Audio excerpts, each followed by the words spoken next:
आप सभी को मेरा नमस्कार। पिछले कुछ दिनों से हम देख रहे हैं कि जैसे जैसे देश भर में कोरोना के केसेस बढ़ रहे हैं, देश के कोने कोने में, हर राज्य में ऑक्सीजन की डिमांड बढ़ रही है, दवाइयों की डिमांड बढ़ रही है, वैक्सीन की डिमांड बढ़ रही है और जगह जगह इनकी कमी महसूस हो रही है। पिछले कुछ दिनों से दिल्ली में भी ऑक्सीजन की काफ़ी ज़्यादा अफरा तफरी मची हुई है।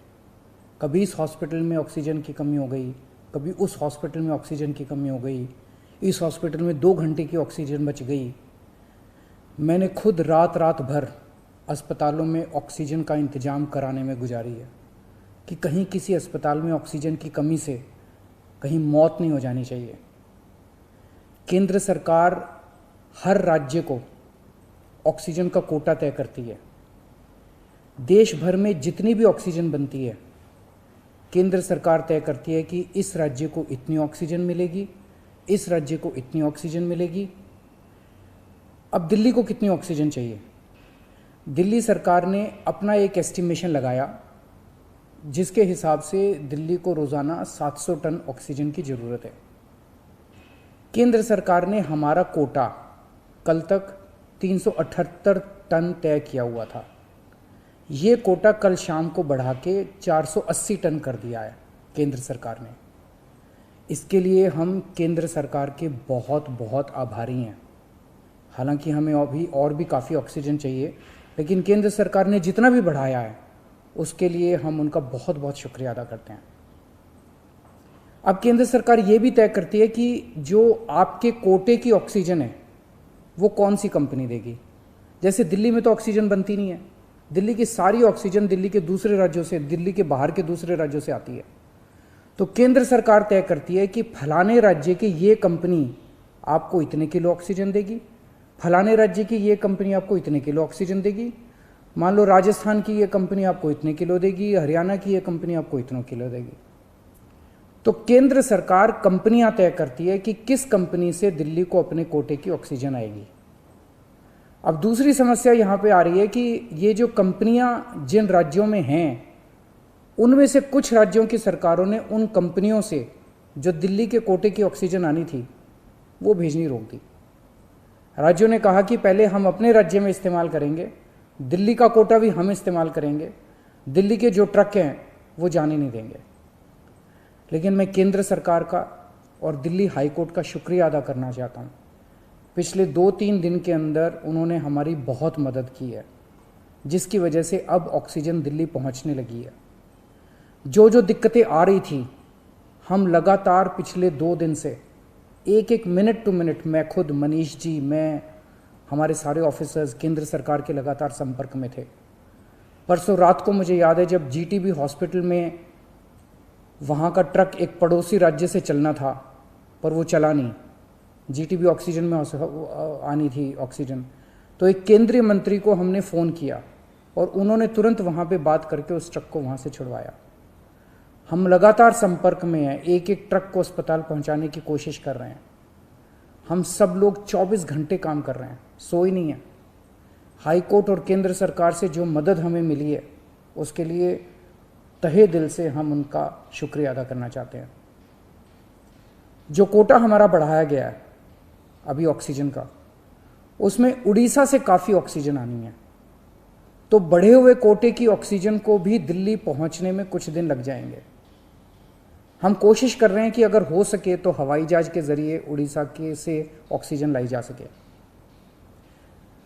जब हमने लॉकडाउन लगाया था, मैंने आपको बोला था कि ये 6 दिन का जो लॉकडाउन है, ये 6 दिन हम आराम नहीं करने वाले, हम 24 घंटे काम करेंगे। इन 6 दिनों को हम इस्तेमाल करेंगे दिल्ली के हेल्थ इंफ्रास्ट्रक्चर को और सुदृढ़ करने के लिए। इन 6 दिनों में दिल्ली में जो ऑक्सीजन की कमी है उसको ठीक करने के लिए, दिल्ली में जो बेड की कमी है उसको ठीक करने के लिए, और हम 24 घंटे लगे हुए हैं दिल्ली के हेल्थ इंफ्रास्ट्रक्चर को और इम्प्रूव करने के लिए। इस लॉकडाउन के 6 दिन जो हमें मिले हैं, इन 6 दिनों में हम पूरी कोशिश कर रहे हैं। एक और बात, ये बहुत बड़ी आपदा है। इस आपदा में अगर हम सारे लोग हरियाणा, पंजाब, तमिलनाडु, गुजरात, पश्चिम बंगाल इसमें बट गए तो भारत नहीं बचेगा।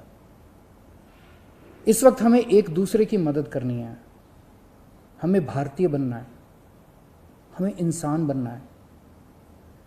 देश के लोग आज सभी न्यूज़ चैनल पे देख रहे हैं कि दिल्ली में आने वाला ट्रक किसी और राज्य ने रोक दिया, मध्य प्रदेश में जाने वाला ट्रक फलाने राज्य ने रोक दिया।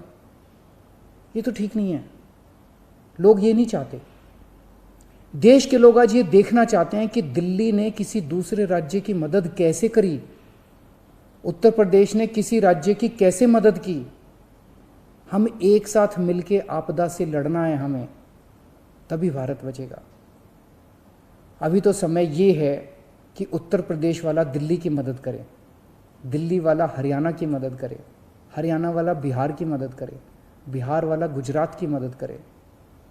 हम सारे लोग अगर एक दूसरे की मदद करेंगे तभी तो भारत बचेगा।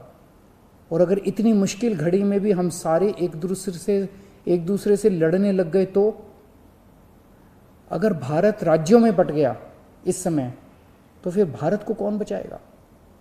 मेरी सारी नागरिकों से अपील है, सारी सरकारों से अपील है कि आइए मिलके एक होके लड़ते हैं।